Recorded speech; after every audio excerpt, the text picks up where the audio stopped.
In the modern world, we like to think we understand everything, but there are some things that are completely impossible, incomprehensible. Let me show you. This story is about a man who made a decision that, at the time, felt completely harmless. In fact, if you were in his position, there's a pretty good chance you would have made the exact same choice. But that one decision ended up placing him in a situation so terrifying that when he finally told people about it later, some of them actually thought he was lying. Not because the story sounded impossible, but because they couldn't understand how someone could survive it.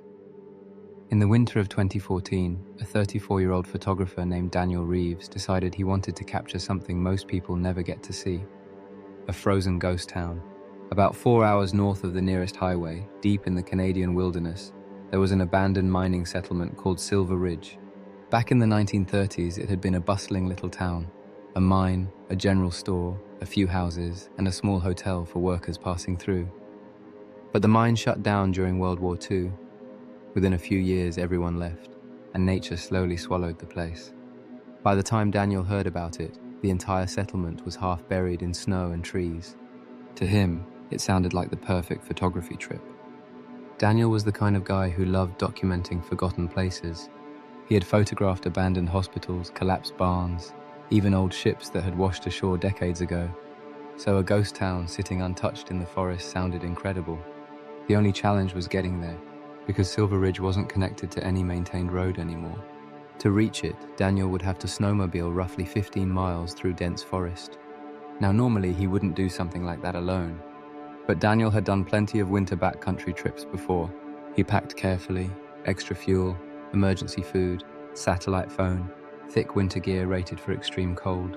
And just in case he got stuck overnight, he also packed a sleeping bag designed for minus 30 degrees Celsius temperatures.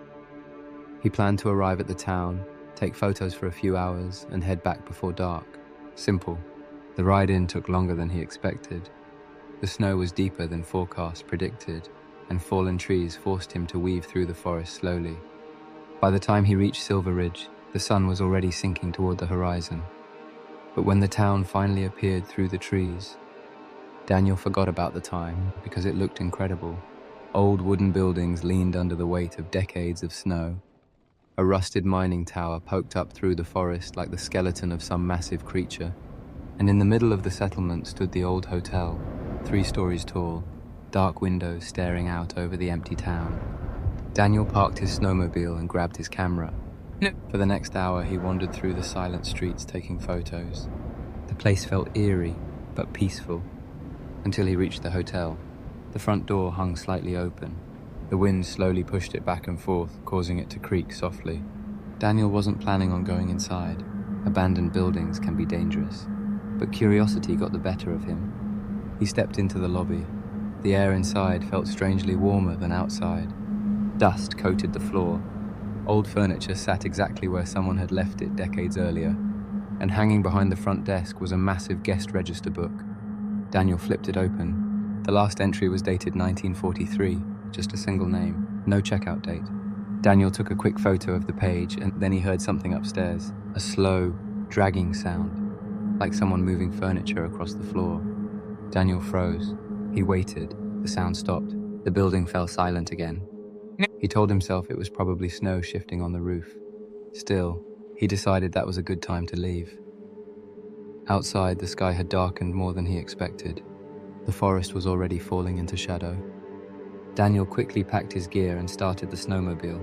The engine sputtered once, twice, then died. Daniel frowned. He tried again. Nothing.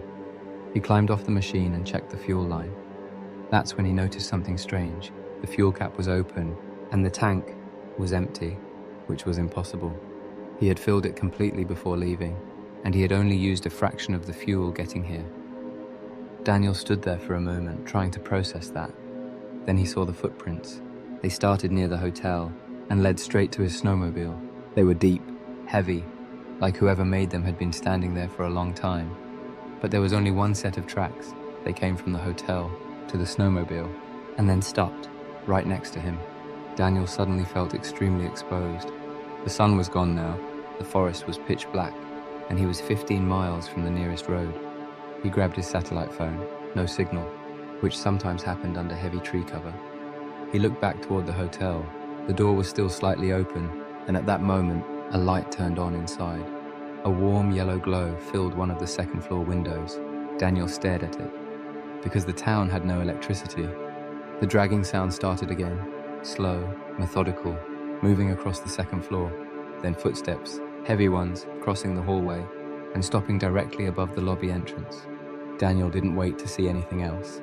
He grabbed his emergency bag and ran to the nearest cabin. He slammed the door behind him and barricaded it with an old table. Then he turned off his flashlight and waited. About 10 minutes passed. Then he heard footsteps outside, crunching slowly through the snow. They stopped directly outside the cabin. Daniel held his breath. The doorknob slowly turned, once, twice. Then whoever was outside knocked. 3 slow knocks, and then a voice, soft, calm, right through the wood. "Your machine won't start." Daniel's blood ran cold, because the voice sounded exactly like him. The knocking stopped. Footsteps crunched away into the snow.